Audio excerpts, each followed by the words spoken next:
Merry Meet Annie here. This video is about the charge of the goddess. Actually, it's about the charges of the goddess. I wanted to do a series on the charge because we do hear it often referred to as the one piece of liturgy of the Wiccan religion. I wouldn't say that I agree with that. There are other things I find equally as powerful. The Witch's Creed, the Descent. There are other things that I would also add to this collection of inspirational literature and poetry. But the use of the charge of the goddess is central to perceiving the Wiccan take on the goddess. There's going to be several parts to this. I'm doing a series on the charge of the goddess. This one is the charges of the goddess. The next video is going to be what is a charge. Then I'm going to take on each half of the charge of the goddess to summarize its teachings. And I'm going to separate out in its own video a discussion of the 8 virtues, which are seen in the second half of the charge. So let's talk some now about the history of the charge. I find it fascinating. I'm going to begin by talking about the first recorded, published version of the charge, which was in Gerald Gardner's book in the late 40s, Ye Book of Ye Magical Arts. In that he shared something called the lifting of the veil, in Latin, which I can't pronounce. I wouldn't even try. The lifting of the veil, and it was the source of the charge that ended up in the Book of Shadows, the first version of the charge. There are ways in which it is similar to the charge most of you know as the charge. It was definitely the source of that. But speaking of sources, the entire charge as he wrote it, with the exception of only a couple words, was lifted from other sources. Specifically Charles Leland's Aradia and Aleister Crowley's Book of the Law, and specifically the Law of Liberty, amongst other sources. I just mentioned a couple. Yep, plagiarized. Absolutely, totally, and completely plagiarized. To the point that some thought, well, maybe Crowley actually wrote it. Probably not, although we each form our own opinion about that. Actually, Leland and Crowley had plagiarized a great part of what they wrote from earlier sources. So let's just consider it a wide source, coming from many places. Gerald, however, claimed it was directly attributable to ancient Rome. He claimed he stole it from nobody, that it was specific words from an ancient time. This version is also called Text A, and I wanted to mention that because you often, when you are reading about the charge, if indeed your sources talk about the fact that there are many wonderful and beautiful versions of it, refer to Text A, Text B, and Text C. Text A is the lifting of the veil. The lifting of the veil was a combination of what he wrote in the book and then what he revised slightly when he put it in the Book of Shadows. So we generally just refer to that lumped into one thing as Text A because it's very similar. It does have the 2 sections we're used to in the later versions of the charge. That has the introduction, listen to the words of the Great Mother, and as a prelude introduction, hear ye the words of the Star Goddess. So you do recognize both of those introductions, I'm sure. That charge, the lifting of the veil charge, I'm going to read the first words to it. At mine altars, the youth of Lacedaemon in Sparta made due sacrifice. Do you recognize that? It's probably not a version of the charge you use now. However, later on in it, there are some words you'll recognize. And they are, whenever ye have need of anything, once in the month, and better it be, when the moon is full, ye shall assemble in some secret place, and adore the spirit of me, who am queen of all witcheries and magic. So we do see sources for some of the words we come to recognize in the later charge. There is some poetry in that first charge that is stunning and beautiful. And I really do think the student of the goddess and the student of Wicca might look into and embrace some of these earlier forms of the charge because they are so inspirational. Later on, in the Lifting of the Veil version, that Text A version of the charge, Gardner wrote, "Put on the wings, arouse the coiled splendor within you. Come unto me, for I am the flame that burns in the heart of every man and the core of every star." Some of that sounds familiar too, doesn't it? But it's a very passionate way of putting that energy forth. And later on in that same charge, he has a way of phrasing that it's always captured my attention. It's why I won't release and remain connected to that first version of the charge. He wrote, "So let there be beauty and strength, leaping laughter, force and fire within you." Yep, later on that morphed into the 8 Wiccan virtues with a different collection of words, but I love the way that that was originally put, the passion behind it. We know the sources of that first text A version were, in part, Aleister Crowley, and specifically, a lot of the words came from the priestess speech in the Gnostic Mass. That charge begins, "To love me is better than all things." Isn't that a beautiful way to start it? And some of my favorite poetry, because in all honesty, Crowley's poetry always moves me. Later on in that particular speech, these words come out, and I love these words. "Put on the wings and arouse the coiled splendor within you. Come unto me, to me, to me.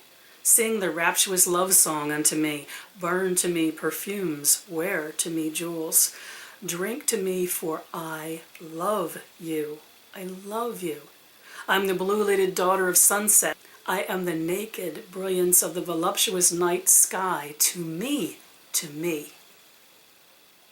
Isn't that beautiful? Isn't it powerful? Isn't it moving? I just love Crowley's poetry. Also inspiring, that first version, that text A, the lifting of the veil, was Aradia's speech to her pupils from Charles Leland's book. This begins, and again you're going to recognize some of the sources, "When I shall have departed from this world, whenever ye have need of anything, once in the month, and when the moon is full. Ye shall assemble in some desert place, or in a forest, all together join, to adore the patent spirit of your queen, my mother, great Diana."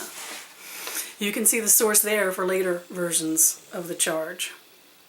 I encourage you to search and find that first charge, and you will find it in the Gardnerian Book of Shadows that's online. There was a bit about text A, that early version of the charge, which was not used for drawing down the moon. It was seen as a series of instructions from the goddess. I'll talk more about that when I explain the word charge and how it is and is not used, was and was not used in the next video in the series. Now we come to the next version of the charge. Now supposedly, Gerald used that version of the charge in his initiation of Doreen Valiente in the early 50s. And Doreen recognized that he did not get those words from an ancient Roman source or come up with them himself, because she knew the sources he stole them from. And she called him out on that. He in turn called out on her, "Okay, then if you can do a better job of it, go for it." He challenged her to write a new version of the charge. That's text B. And that would be known as the version in verse.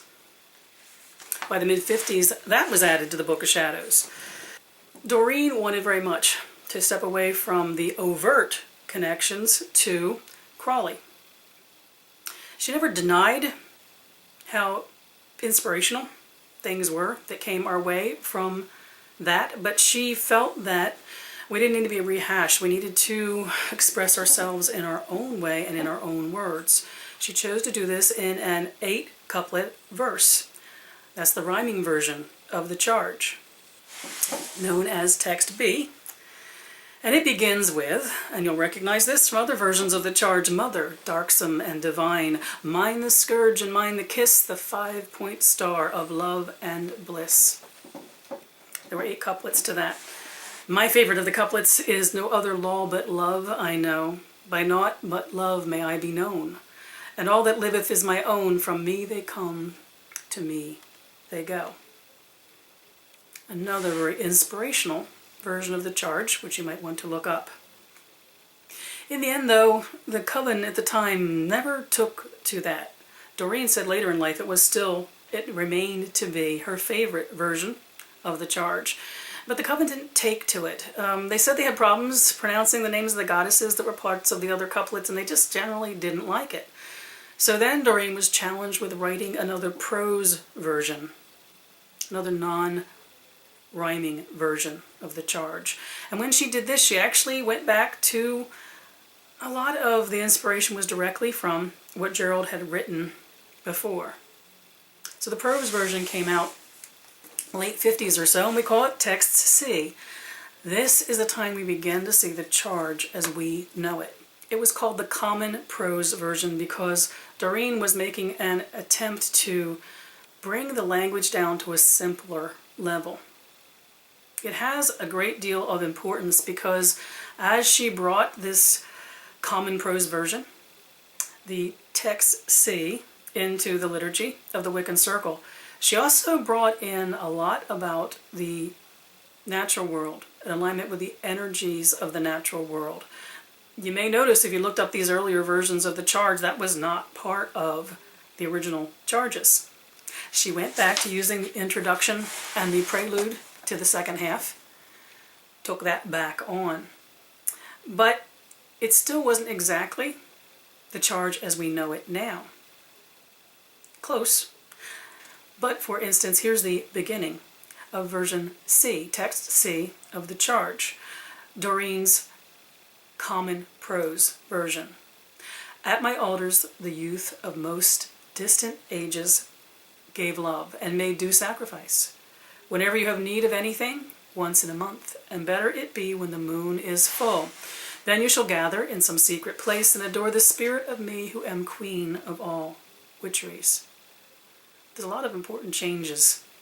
The connection to nature, especially as she represents it in the second half of the charge, as written in the common prose, I, who am the beauty of the green earth, that was new and different. But even in this introduction, the first lines of this common prose charge, notice she leaves out magic. She says queen of all witchery, not queen of all witcheries and magic.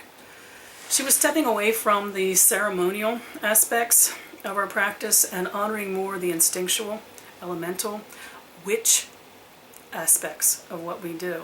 There are many important shifts in this, and a direction that she highly influenced in our craft. Also added in text C is the beautiful, beautiful, keep pure your highest ideal, strive ever towards it. Let naught stop you or turn you aside. For mine is the secret door which opens upon the door of youth, and mine is the cup of wine of life and the cauldron of Caradwyn, which is the holy grail of immortality. Text C, the common prose version of the charge, is the one almost directly related to, if not the charge, most of us use in our practice today. It was revised, there was a revised version of the common prose of the charge. It's probably the one that we know most often now, and the one which Doreen chose to use later in her life, and which her archives have captured as the version of the charge. It doesn't really stop there, though. Americans are familiar with the revisions the Starhawk made to the revised version of the common version of the charge, that text C. Personally, I don't credit the Starhawk version as a text D because I've never used it. I just didn't connect to the changes that were made in it. I personally am deeply connected to the revised version as Doreen wrote it of the common prose charge. However, much as I like it, it's not the charge that I use leading rituals or in my solitary practice, because the charge was passed down from circle to circle and group to group, and much as some of our current practitioners like to capture everything in stone and say this is what it is, things change over time in the practice of our individual and group spirituality. The evolution of the charge is a powerful example of things changing over time. There is nothing in stone. So you may, individually or with the circles you practice with or have practiced with, have varying ways of expressing the charge. I dare say most of us who self-identify as Wiccan If we aren't using that revised version of the Common Prose charge, it's something very close to that, as we've memorized it and passed it down from priestess to priestess, or as our local coven has had a revelation in something the goddess has told them she is or that she expects of us, the charge changes.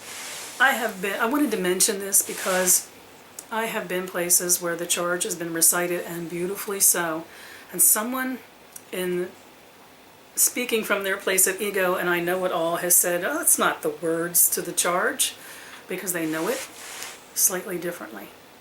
It's not that way. For example, to hear a beautifully spoken version of the charge, I put a link below to something Annika uploaded a couple of years ago.